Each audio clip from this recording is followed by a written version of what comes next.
Vladimir Putin was personally responsible for the attempt to murder a former spy on the streets of Britain, Boris Johnson said today. The foreign secretary pointed the finger directly at Russia's president for the first time, stepping up the diplomatic war between the Kremlin and the West. Speaking in London this morning, Mr. Johnson stressed that Britain has no quarrel with the Russian people. He said, "Our quarrel is with Putin's Kremlin and with his decision, and we think it overwhelmingly likely that it was his decision to direct the use of a nerve agent on the streets of the UK, on the streets of Europe, for the first time since the Second World War. That is why we are at odds with Russia." But the Kremlin hit back, saying, "Any reference or mention of our president in this regard is a shocking and unforgivable breach of diplomatic rules of decent behavior."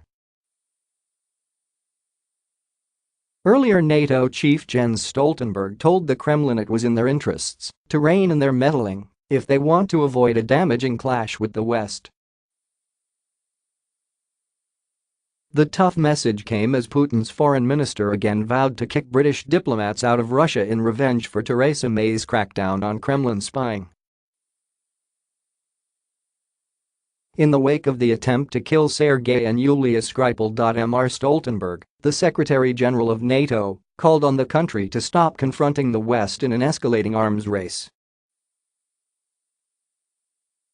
He told BBC Radio 4's Today programme, "The United Kingdom is not alone, all allies stand in solidarity with the United Kingdom."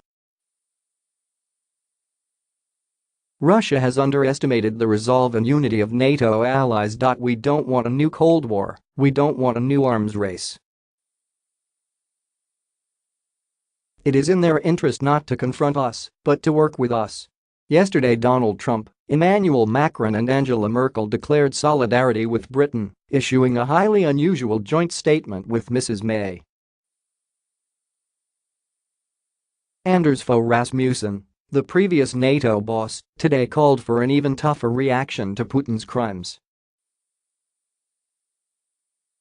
He said, "As someone who has dealt with Putin on many occasions, I am in no doubt that he understands only the language of power." Russian Foreign Minister Sergei Lavrov this morning repeated his threat to kick out British diplomats currently stationed in Moscow. Asked if he was planning to expel UK embassy staff, he said, "We will, of course." And Putin's spokesman Dmitry Peskov said the Kremlin's response will be coming shortly, but refused to give any more details. Putin's ambassador to Britain complained that he is losing 40% of his staff after Mrs. May announced she is kicking out 23 undercover spies. Alexander Yakovenko claimed the embassy would be seriously damaged by the PM's move. And he made the bizarre suggestion that Britain has ramped up the scandal in a bid to distract from worries over Brexit, casting doubt on whether the Skripals are even ill. Mr. Yakovenko said, "Britain will have to explain what is behind all these things in Salisbury.